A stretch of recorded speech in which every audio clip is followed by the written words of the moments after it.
ఎన్ని దాడులు చేసినా జీవో నెంబర్ 55 రద్దు చేసే వరకు పోరాటాన్ని ఆపేది లేదన్నారు ఏబీవీపీ రాష్ట్ర కార్యదర్శి ఝాన్సీ. పోలీసులు ప్రవర్తించిన తీరుపై ఆమె ఆగ్రహం వ్యక్తం చేశారు.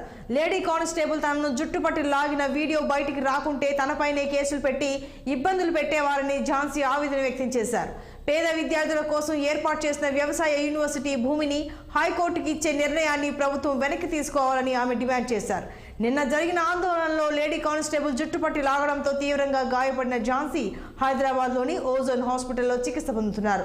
తెలంగాణ ప్రభుత్వం ఏబీవీపీని అణగదొక్కే ప్రయత్నం చేస్తోందని, ప్రభుత్వ బెదిరింపులకు తాము భయపడమని స్పష్టం చేశారు ఝాన్సీ.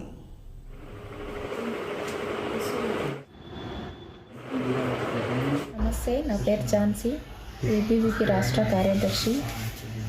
కాంగ్రెస్ ప్రభుత్వం professor Jayashankar agriculture university land 100 ఎకరాల ల్యాండ్ను హైకోర్టు నూతన భవనానికి కేటాయిస్తూ 55 జీవోని జారీ చేసిన మరుసటి రోజు నుంచి ఏబీవీపీ ఆధ్వర్యంలో అనేక నిరసన కార్యక్రమాలు చేస్తూ వచ్చినాం. అయినప్పటికీ కూడా అధికారులు ఎవరు స్పందించడం లేదు.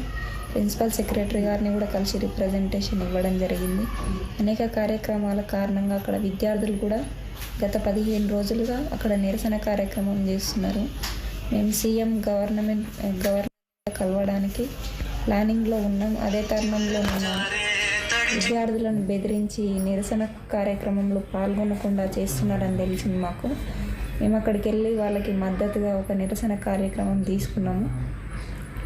సార్, ఒకసారి మేము ల్యాండ్ దగ్గరికి వెళ్ళి ఇక్కడ ఉండి ఈ ల్యాండ్ ఇవ్వడం ద్వారా జరిగే నష్టం ఏందని మేము ఒక వాయిస్ ఇస్తాం సార్ ప్రభుత్వం దృష్టికి తీసుకెళ్ళడానికి అని చెప్పినప్పుడు, అదే తరుణంలో వాళ్ళు మమ్మల్ని అడ్డుకోవడం, నేను ముందుకు తీసుకెళ్లడంతో వాళ్ళు స్కూటీ పైన వచ్చి ఆ విధంగా ప్రవర్తించడం జరిగింది. ఇప్పటికైనా ఒకటే డిమాండ్ చేస్తున్నాము. అగ్రికల్చర్ యూనివర్సిటీ భూమి అనేది విద్యార్థుల పరిశోధనలకు సంబంధించినది. బయోడైవర్సిటీ పార్క్ ఉంది అక్కడ. గత 30 సంవత్సరాల నుంచి దాన్ని డెవలప్ చేసుకుంటూ వచ్చారు. అక్కడ పరిశోధనలు చేయాలంటే ల్యాబ్లో 4 గోడల మధ్యలో చేసేది కాదు, భూమిలో చేయాలి. రోజు రైతన్నలకు చేయూతగా ఉండేటటువంటి పరిశోధనలు ఎన్నో అక్కడ జరుగుతున్నాయి. ఎంతోమంది పేద విద్యార్థులు చదువుతున్నారు. ఈరోజు ఒక మహిళ పైన దాడి అని చెప్పేసి అంటున్నారు. ఇది నా పైన దాడి కాదు, యావత్ సమాజం పైననే దాడి, విద్యార్థుల పైన దాడి.